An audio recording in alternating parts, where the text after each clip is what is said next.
It's an unusual pattern. It is.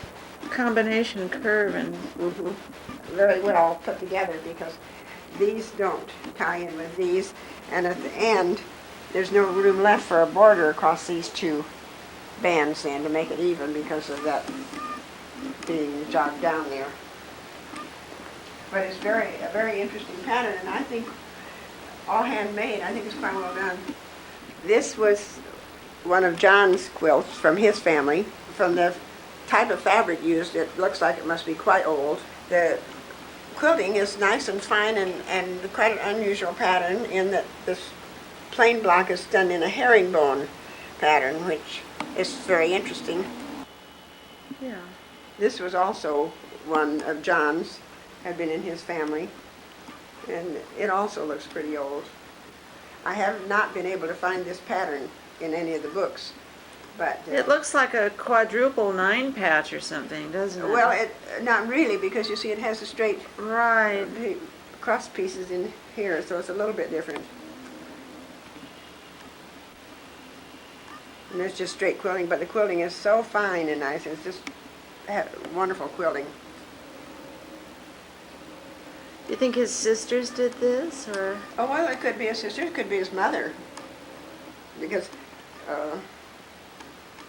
his mother didn't die until maybe the late 30s or early 40s, and they lived on a farm, and so she probably did a lot of handwork.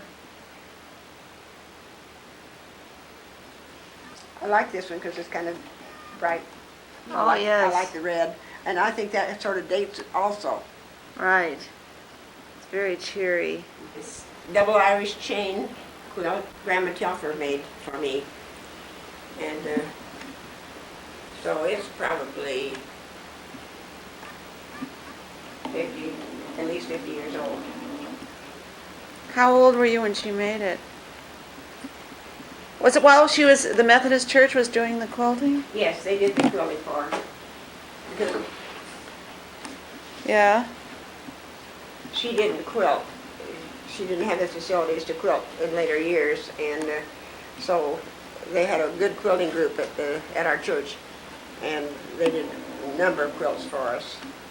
She had quilts for Aunt Prue and Aunt Winona and Uncle Albert and mine. She made the four for us. Nice quilting on this. Beautiful.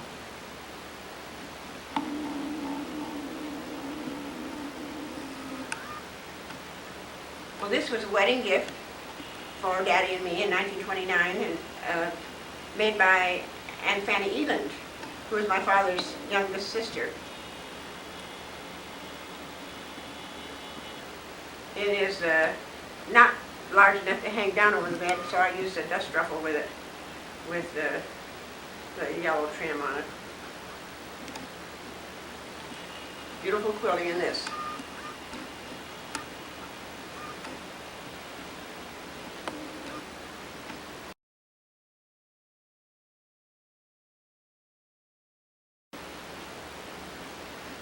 This Afghan is the first thing I did in the way of handcrafts after I got married to Daddy. So made it, probably started around 1930, late 29 or 30, and worked on it. So it's old.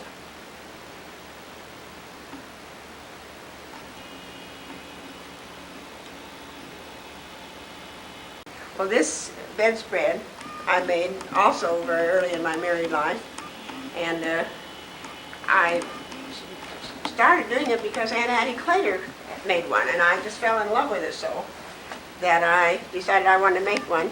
It's made out of carpet warp and made in hexagonal blocks with a fringe on 3 sides. It's the full bed size, hangs to the floor. Very heavy.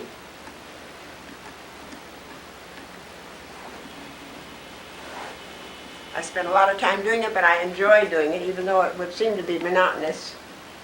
It was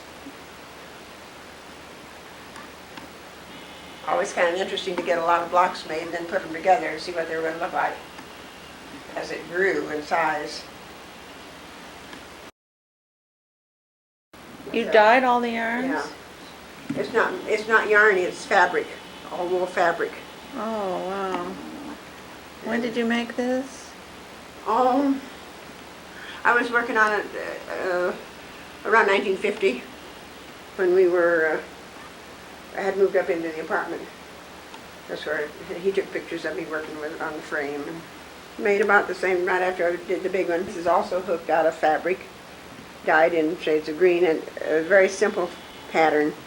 And Vona started this. She wanted to do some hooking, and so she started this, and then she had to give it up because of her eyes, so I finished it up.